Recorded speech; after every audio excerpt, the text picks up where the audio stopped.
ദേവന്റെ ഗംഭീരമായ തപസ്സു പറയുന്നു. വീണ്ടും ബ്രഹ്മദേവൻ ഈ തപസ്സുകൊണ്ട് മാനസപുത്രന്മാരെ സൃഷ്ടിച്ച് കർദമ പ്രജാപതി അതിൽപ്പെട്ട ഒരു മാനസപുത്രനാണ്. കർദമ പ്രജാപതി 10,000 വർഷം ഈ കൃതയുഗത്തിൽ ധാരാളം വർഷം ആയുസ്സുണ്ട്. 10,000 വർഷം അദ്ദേഹം എന്ത് ചെയ്തു?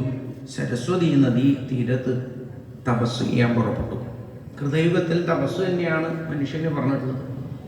അങ്ങനെ തപസ് ചെയ്യുന്ന എല്ലാവരെ പോലെ ഇദ്ദേഹവും അനവധി തപസ് ചെയ്ത് അദ്ദേഹത്തിൻ്റെ മുന്നിൽ ഭഗവാൻ പ്രത്യക്ഷപ്പെട്ടു എന്നുള്ളതാണ് ഏറ്റവും വലിയൊരു അത്ഭുതം. മറ്റിപ്പോൾ തപസ് ചെയ്യലൊക്കെ ഉണ്ടാവാം, എല്ലാവരും ചെയ്യുന്ന കൂട്ടത്തിൽ ചെയ്യും, പക്ഷേ ഭഗവത് സാക്ഷാത്കാരം കിട്ടണമെന്നില്ല. കർദമ പ്രജാപതിക്ക് അത് കിട്ടിയ സമയത്ത് എന്തെന്നില്ലാത്ത ഒരു സന്തോഷം അദ്ദേഹത്തിനുണ്ടായി. ജാതഹർഷോപതന്മൂർധനോ ക്ഷിത്വാ ക്ഷിതൗലബ്ധമനോരഥൗ. എൻ്റെ മനസ്സിൻ്റെ ആഗ്രഹത്തിനനുസരിച്ച് ആ ഭഗവാനെ എനിക്ക് കിട്ടി. ആ ഒരു സന്തോഷം അദ്ദേഹം തൊഴുതുകൊണ്ട് കാട്ടിയിരുന്നു.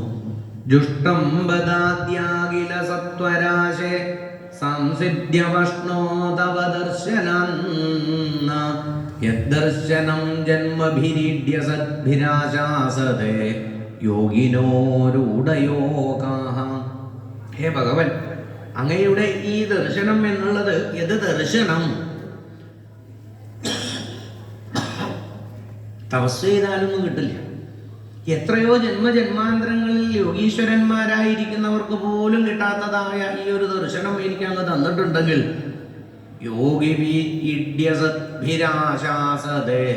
യോഗിനോ, ആ യോഗീശ്വരന്മാരുടെ യോഗത്തിൽ പ്രകൃതിയെ അവഗണിച്ചുകൊണ്ട് അവർ ഓരോരുത്തരും തിരസ്കരിച്ച് ഭഗവത് വിചാരത്തിലും ഒഴുകിയിരിക്കുന്ന യോഗീശ്വരന്മാർക്ക് പോലും സാധിക്കുന്നതല്ലല്ലോ അങ്ങയുടെ ഈ ദർശനം. അങ്ങയെ നമസ്കരിക്കണമെന്ന് പറഞ്ഞ കർത്തമൻ വീണ്ടും നമസ്കരിക്കണു, വീണ്ടും പറയണു, നോക്കൂ, ഇങ്ങനെ ഒരു ദർശനം ഇത്ര അടുത്തിവിടെ മനുഷ്യജന്മം കൊണ്ട് സാധ്യമാകും എന്നിരിക്കെ എത്രയോ പേര് സ്ത്വൽപാദാരവിന്ദം ഭവസിന്ധുബോധം ഉപാസതേ കാമലവായ തേഷാം ആശീഷകാമാൻ നിരയേപിയേസ്യു. ഉപാസതേ കാമലവായ, തുച്ഛമായ ആഗ്രഹ പൂർത്തീകരണത്തിന് വേണ്ടി ഭഗവാനെ പ്രാർത്ഥിക്കുന്നവരുടെ എണ്ണം കൂടുകയാണ്. ആഗ്രഹങ്ങൾ പലതുമില്ലേ ഭൗതിക ജീവിതത്തിൽ. ഒരു കല്യാണം കഴിഞ്ഞില്ല, വീട് കെട്ടിയില്ല, ഇതിനൊക്കെ ആരുടെ അടുത്തേക്ക് പോവുകയാണ്? ഭഗവാന്റെ അടുത്തേക്കാണ്. എന്തിനാണ് സത്യത്തിൽ ഭഗവാനെ ആശ്രയിക്കേണ്ടത്? കർദമം പറയണു, ഏതൊരു സംസാര ഭവസിന്ധുബോധം, സംസാരമാകുന്ന ഈ സാഗരം തരണം ചെയ്യാൻ ഏതൊരു ഭഗവാന്റെ ഒരു അനുഗ്രഹമാണോ വേണ്ടതെങ്കിൽ ആ ഭഗവാനെ കണ്ട് നമ്മൾ വീണ്ടും പറയണു, സംസാരത്തിലേക്ക് വീണ്ടും നടുവിൽ കൊണ്ടിടുന്ന. ഇനി വീട് പണി തുടങ്ങട്ടെ, ഇനി കുട്ടികൾ ഉണ്ടാവട്ടെ, ബന്ധുക്കൾ കൂടട്ടെ, കാറുണ്ടാവട്ടെ, വ്യവഹാരം വർദ്ധിക്കട്ടെ. അതിനർത്ഥം എന്താ? സംസാരത്തിലേക്ക് തന്നെ വീണ്ടും എഴുതി നമ്മൾ ആഗ്രഹിക്കുന്നു. ഭഗവാനെ കണ്ടിട്ടുണ്ടെങ്കിൽ എന്ത് പറയാൻ സാധിക്കണം? പാദാരവിന്ദം ഭവസിന്ധുബോധം. ആ പാദാരവിന്ദത്തെ ആശ്രയിച്ചു കഴിഞ്ഞാൽ സകല കർമ്മവാസനകളും അതോടുകൂടി തീർന്ന് പരമമായ മോക്ഷം കിട്ടും എന്നിരിക്കെ വീണ്ടും നമ്മൾ പ്രാരബ്ധം ഏറ്റ് എരന്ന് വാങ്ങുന്നു. ഭഗവാന്റെ അടുത്ത് പോയിട്ട് കഷ്ടം തോന്നുന്നു. തഥാസചാകം പരിവോടുകാമസമാനശീലാം ഗൃഹമേധിദേനും. അതിപ്പോ ആരുടെയും കുറ്റമായിട്ട് പറയാൻ പറ്റില്ല. കാരണം എന്തേ? അതങ്ങനെ ഒരു പാറ്റേണായി മാറി ഇവിടെയാണ്. 1ാം ക്ലാസ് കഴിഞ്ഞാൽ 8ാം ക്ലാസ് അല്ലേ? ആണോ? 2 എല്ലാ നാട്ടിലും അങ്ങനെയല്ലേ? അതിനി മാറ്റാൻ പറ്റും. അതുപോലെ തന്നെ ഗൃഹമേധിദേനും, ഗൃഹസ്ഥന്മാരായാൽ ഇങ്ങനെ വേണം. പശ്യന്നപി ന പശ്യതി. ശരീരത്തെയും കളത്രത്തെയും കുടുംബത്തെയും ചിന്തിച്ചു മാത്രം ജീവിക്കണം എന്നുള്ള ഒരു ശൈലി നമ്മളൊക്കെ ശീലിച്ചു.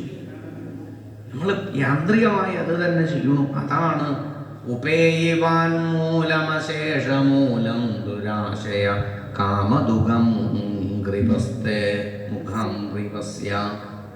അങ്ങനെ കാമങ്ങൾ പൂർത്തിയാകുന്നുമില്ല, ആഗ്രഹിക്കാൻ പോലും അറിയാത്ത മനുഷ്യരായിട്ട് നശിക്കുകയാണ് ഈ നല്ലൊരു ജീവിതം കിട്ടിയിട്ട് എന്ന് കർദമ പ്രജാപതിയുടെ ഒരു പ്രാർത്ഥന. അങ്ങനെ കർദമൻ്റെ പ്രാർത്ഥന അനവധി ശ്ലോകങ്ങളിലായി ഗംഭീരമായ പ്രാർത്ഥനകൾ ഇവിടെ കാണും. അങ്ങനെ കർദമൻ്റെ സ്തുതികൾ കേട്ട് പ്രസന്നനായ ഭഗവാൻ കർദമനെ കൊണ്ട് ചോദിക്കണു, എന്ത് വരം വേണ്ടു അങ്ങേക്ക്? അങ്ങേക്ക് എന്ത് വരാണ് വേണ്ടത് കർദമ എന്ന് ചോദിച്ചപ്പോൾ കർദമൻ പറഞ്ഞു, എനിക്ക് അങ്ങേ തന്നെ ആശ്രയിച്ചുകൊണ്ട് ജീവിക്കണം, അതിൽ ഒരു വരമൊന്നും വേണ്ട. എങ്കിൽ തന്നെയും പുരുഷാർത്ഥങ്ങൾ എനിക്ക് അനുഭവിക്കണം. ബ്രഹ്മചര്യം, ഗാർഹസ്ഥ്യം, വാനപ്രസ്ഥം, സന്യാസം.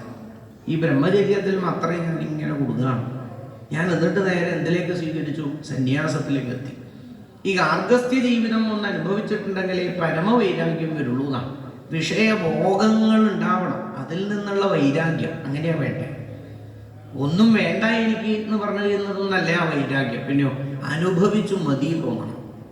അനുഭവിക്കാതിരിക്കുമ്പോൾ വീണ്ടും അതെന്താവും, മനസ്സിൽ ഇങ്ങനെ ഓർത്തുകൊണ്ടിരിക്കും. അങ്ങനെയാണ് വൈരാഗ്യം ശ്രദ്ധിക്കേണ്ടതെങ്കിൽ ഗാർഹസ്ഥ്യ ജീവിതമാണ് അതിനു വേണ്ടി. ആ ഗാർഹസ്ഥ്യ ജീവിതം തന്നെയാണ് പുരുഷാർത്ഥത്തിൽ വളരെ ശ്രേഷ്ഠമായതും അത് തന്നെയാണ് മോക്ഷത്തിന് പാത്രമാവുന്നതും. അവിടെ വേണ്ടതുപോലെ ജീവിക്കണം. അത് ഏത് തരത്തിലായി കഴിഞ്ഞാലും മോക്ഷം കിട്ടാൻ തരണ്ട് എന്നാ കഥ. അങ്ങനെ ഗാർഹസ്ഥ്യ ജീവിതത്തെ അനുഭവിക്കാൻ അതിന് കല്യാണം കഴിക്കണമെങ്കിൽ പെൺകുട്ടികൾ വേണ്ടേ? അതിന് ഭഗവാൻ തന്നെ ഒരു പെൺകുട്ടി, സ്വയംഭൂമനുവിൻ്റെ മധ്യമപുത്രിയായ ദേവഭൂതിയെ അങ്ങ് വിവാഹം ചെയ്യാം. അതിൽ അങ്ങേക്ക് കുട്ടികളുണ്ടായി പ്രജാസൃഷ്ടി അങ്ങ് ചെയ്യണം. കുട്ടികളുണ്ടായി എന്ന് പറയുമ്പോൾ കർത്തവന് സന്തോഷമായി. കുട്ടികളൊക്കെ വേണ്ടല്ലേ, പിന്നെ വേണ്ടാണ്ട് കല്യാണം കഴിച്ച കുട്ടിയൊക്കെ വേണ്ടേ? അങ്ങനെ പറയുമ്പോൾ കർത്തവൻ പറഞ്ഞു, അങ്ങനെയെങ്കിൽ എനിക്കൊരാഗ്രഹമുണ്ട്. കുട്ടികൾ എന്നൊക്കെ പറഞ്ഞല്ലോ, ഏതായാലും ഒന്നിലധികം ഉണ്ടാവും. എനിക്ക് കുട്ടി ഉണ്ടാവുണ്ടെങ്കിൽ അതേപോലെ വേണം, അങ്ങേ പോലെ ഒരു കുട്ടി ഉണ്ടാവണം എന്ന് പ്രാർത്ഥിച്ചു അത്രേ. ആ പ്രാർത്ഥനയിലാണ് ഭഗവാൻ തന്നെ കപിലവാസുദേവനായിട്ട് അവതരിക്കാം 10ാമതായിട്ട് എന്നും അനുഗ്രഹിച്ചു. അങ്ങനെ ആ ദേവഭൂതി എന്നുള്ളത് അവളുടെ സൗന്ദര്യം തന്നെ എങ്ങനെയാ പറയാ, ആത്മജാമസിതാവാംഗ്യം വയശീലഗുണന്വിത, എല്ലാം കൊണ്ടും അസിതാവാംഗ്യം, സതി എന്നൊക്കെ വിശേഷം ചെയ്തിട്ടുള്ള ഒരു സ്ത്രീയാണ് ദേവഭൂതി എന്നാണ്. അത്രയധികം സ്വഭാവ ഗുണം. വിശ്രംഭേണ ആത്മശൗചേണ ഗൗരവേണ ദമേന ച ശുശ്രൂഷയാ മധുരയാ വാച. സംസാരം കേട്ടാൽ തന്നെ ഒരു താല്പര്യം എല്ലാവർക്കും വരും. അത്ര ഒരു സീറ്റാണ്. ഇനി സ്വഭാവമാണെങ്കിലും അത് അതിനെ കാണും. എല്ലാം തികഞ്ഞ ഒരു പക്വതയും എല്ലാം കൂടിയിട്ടുള്ളതാണ് ദേവഭൂതി. സൗന്ദര്യം എന്നുള്ളത് പിന്നെ എടുത്തു പറയണം. ഇതുവരെ ഇല്ല. ആദ്യത്തെ പെൺകുട്ടിയാണെങ്കിൽ അതിൻ്റെ സൗന്ദര്യം എന്തായിരിക്കും? ബ്രഹ്മദേവൻ അറിഞ്ഞുണ്ടാക്കിയതാണ്. അങ്ങനെ ആ ദേവഭൂതിയുമായിട്ടുള്ള ആദ്യത്തെ വിവാഹമാണ്. പ്രപഞ്ച സൃഷ്ടിക്ക് ശേഷം ആദ്യത്തെ വിവാഹമാണ് ഇവിടെ പറയാം. കർദമ പ്രജാപതിയായ ആ സന്യാസി ശ്രേഷ്ഠനായിട്ടുള്ള ഈ ചക്രവർത്തിക്കും മുകളിലാണ് മനുവാണ്, സ്വയംഭൂവ മനു.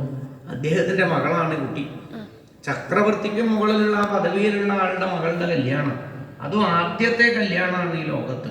അങ്ങനെ ആദ്യോ വൈവാഹികോ വിധി, ആദ്യത്തെ വിവാഹ പദ്ധതി അവിടെ ബ്രഹ്മദേവനും എല്ലാവരും കൂടി സ്വയംഭൂവാദി മനുവൊക്കെ കൂടിയിട്ട് അവിടെ നിന്നും ഗംഭീരമായി അത് നടത്തിയെന്നാണ്. ആദ്യത്തെ ആ വിവാഹത്തിന് ശേഷം അവരിതാ അതിഗംഭീരമായ ദാമ്പത്യ ജീവിതത്തിലേക്ക് കടക്കുന്നു. ഇതൊക്കെ എന്തിനാ ഇവിടെ പറയാൻ കാരണം? ഇതാണ് ആദ്യത്തെ.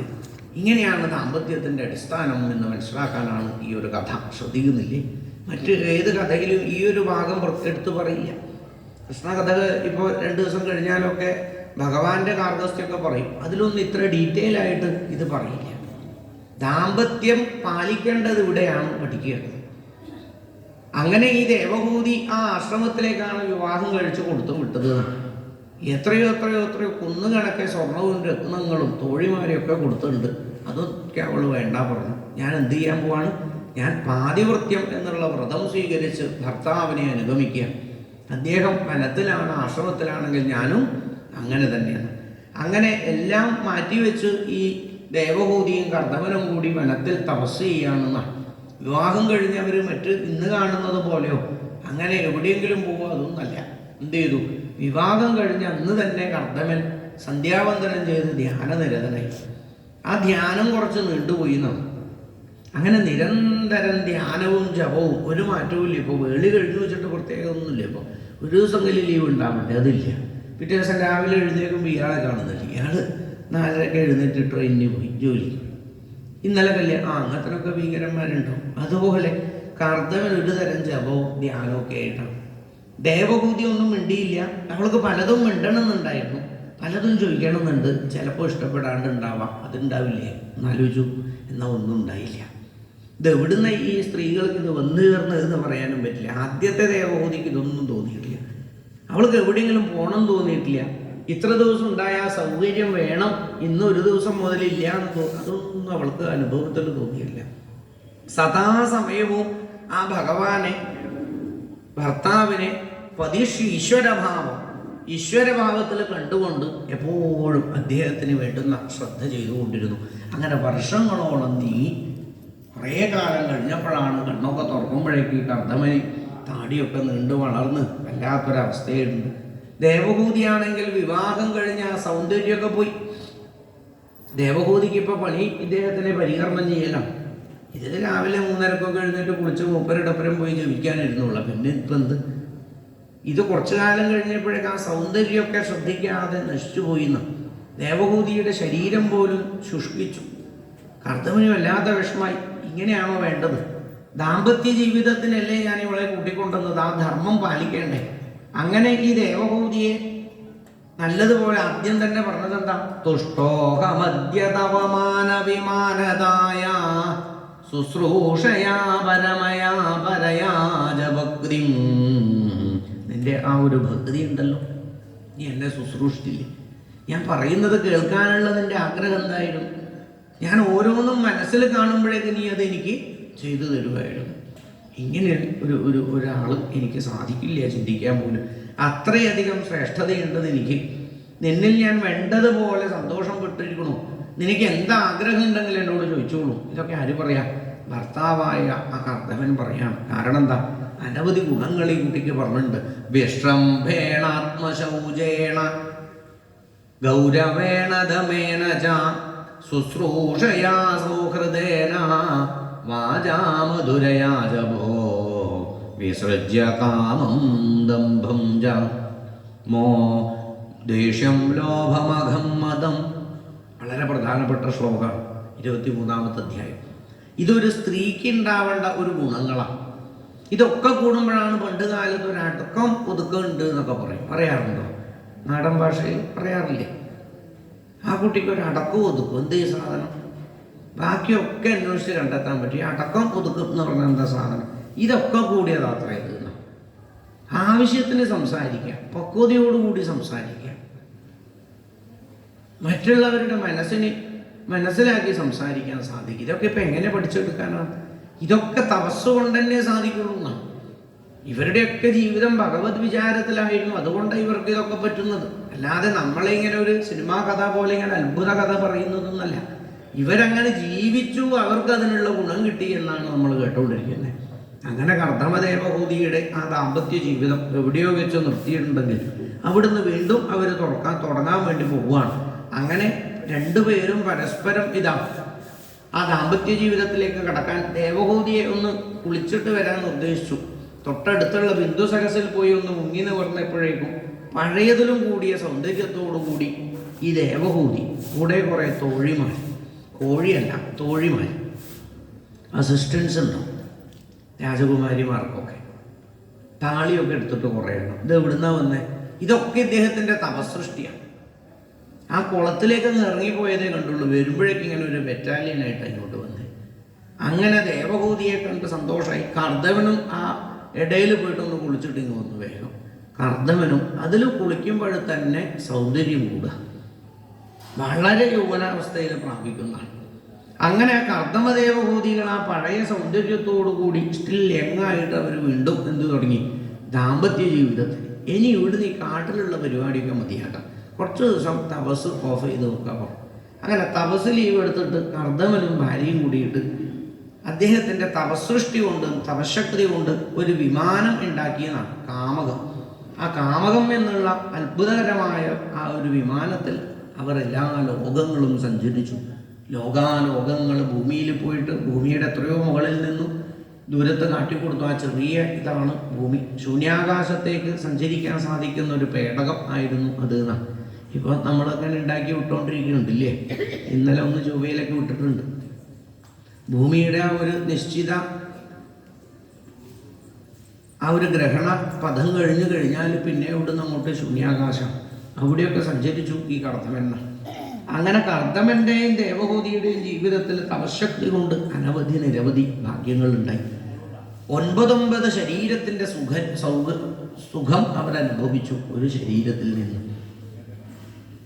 അതൊക്കെ തപസ്സിൻ്റെ ഗുണമാണ്. അത്ര നൈർമല്യമാണ് അവരുടെ മനസ്സ്, അത്ര നൈർമല്യമാണ് അവരുടെ ശരീരം. അതുകൊണ്ട് അവർക്ക് സാധിച്ചു. 9 കുട്ടികളുണ്ടായി. അവർ 9 പേരെയും അത്രി വസിഷ്ഠൻ ജവന് തുടങ്ങിയതായിട്ടുള്ള 9 പേർക്ക് വിവാഹം ചെയ്തു കൊടുത്തു. 10ാമതായിട്ട് ഭഗവാനാണ് അവതരിക്കുന്നത്. അത് കപിലവാസുദേവനായി അരണിയിൽ അഗ്നി ജ്വലിക്കുന്നത് പോലെ ആ ചെറിയൊരു ശബ്ദ സ്ഫോടനത്തോടു കൂടിയിട്ട് ആണ് ആ ഭഗവാന്റെ അവതാരം ഉണ്ടായത്. അങ്ങനെ കപിലവാസുദേവൻ അവതരിച്ചു ആ 9 പെൺകുട്ടികളെയും വിവാഹം ചെയ്തു കൊടുത്തതിന് ശേഷം പിന്നീട് അച്ഛനായ കർദമൻ കാട്ടിലേക്ക് പോയി. വീണ്ടും തപസ് ചെയ്ത് ഹരിയെ ആരാധിക്കുമ്പോൾ വീണ്ടും അമ്മയായ ദേവഹൂതിയും മകനായ കപിലവാസുദേവൻ. ഈ അമ്മയ്ക്ക് മകൻ ആയിട്ടുള്ള സംസാരമാണ് കാപിലേയ ഉപാഖ്യാനം എന്ന അതിവിശേഷപ്പെട്ട ഭാഗം. ഭാഗവതത്തിലേക്കും വെച്ച് തന്നെ ഏറ്റവും കാതലായിട്ടുള്ളൊരു ഭാഗം കാപിലേയമാണ്. ഇപ്പോൾ നിർത്തിക്കഴിഞ്ഞ 10:30 മണി മുതലുള്ള സമയത്ത് ആ ഭാഗത്തെ നമ്മളിത് അനുസ്മരിക്കുന്നുണ്ടാവും. വരിയായി വന്ന് പ്രസാദം സ്വീകരിച്ച് പ്രഭാത ഭക്ഷണം കഴിച്ചിട്ട് വരിക. 10 മിനിറ്റ് വൈകിട്ടുണ്ട്, ക്ഷമിക്കുക. വേഗം വരിക എല്ലാവരും.